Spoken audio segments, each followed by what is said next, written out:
गेले हो चुकून गेले सगळे काय मग उन्हात येत पा आज आपल्या थोडं बंद करता येत आहे नाही. 4 आल्या नाहीत. यशोदा आजारी झाली ती याला गेली आणि शांता बाहेर गेली वाटतं. येते ताज पा आपल्या पाचघरमध्ये हा महिलांसाठी योगायोग बनावा लागेल. आज सावित्रीबाई फुले यांची जयंती. जर त्या सावित्रीबाई नसत्या तर तुम्ही इथं बसल्या नसत्या. सावित्रीबाईंची पुण्याई म्हणून तुम्ही आज शिकतायत त्यांच्यामुळे. तर असा योगायोग आहे हा. सावित्रीबाईने सावित्रीबाई पाठवून दिले आपल्याला. विचार करा, जो रोजगार उत्पन्न करायचा आहे ती एक सावित्रीच आपल्याला इथं आलेली की मी माझ्या महिलांना माझ्या भगिनींना मी काम देऊ शकते, त्या रोजगार करू शकता. तर आपण आपल्या इथं आलेल्या त्या मॅडम त्यांचं स्वागत तूट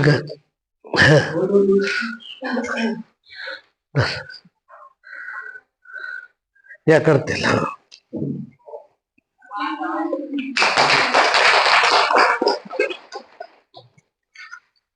तसेच त्यांच्या बरोबर जे आले त्यांचं स्वागत मीच करतो.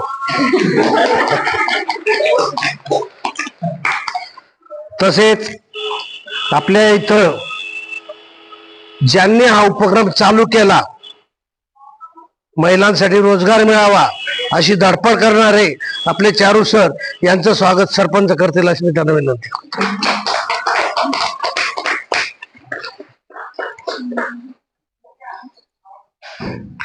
तसेच आपलं गाव पाचघर करोळ हे जेणेकरून किती पुढे जाईल, मी माझ्या महिलांसाठी किती रोजगार देऊ शकतो की त्या महिला सक्षम होतील असे धडपड करणारे यंग असे सरपंच त्यांचं स्वागत चारू सरांनी करावं अशी मी त्यांना विनंती करतो.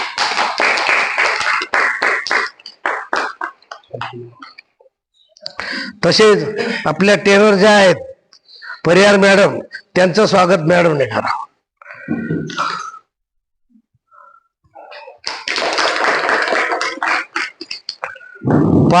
आज खरंच हा योगायोग आहे आपला. सावित्रीबाई फुलेंची 195वी जयंती आहे. पुण्यामध्ये सावित्रीबाई शिकत असताना त्यांना किती त्रास झाला. त्यांना दगड मारायचे, शेण फेकायचे, तरी ज्योतिबा फुलेंनी त्यांना डगमगू दिलं नाही. आपल्या ज्योतिबांना सांगा मी काम करते, मला डगमगू नका देऊ. तुम्ही डगमगल्या तर काहीच होणार नाही. चूल आणि मूल याच्यावर आपल्याला पुढे जायचंय. त्याच्यासाठी या लोकांची धडपड आहे की जेणेकरून माझी महिला काम करून 50 रुपये 100 रुपये रोज कमवू शकते. म्हणून आपल्या इथं आज त्या मॅडम आल्या आहेत, त्या पिशवीशी 2 शब्द सांगतील ते तुम्ही ऐका. हा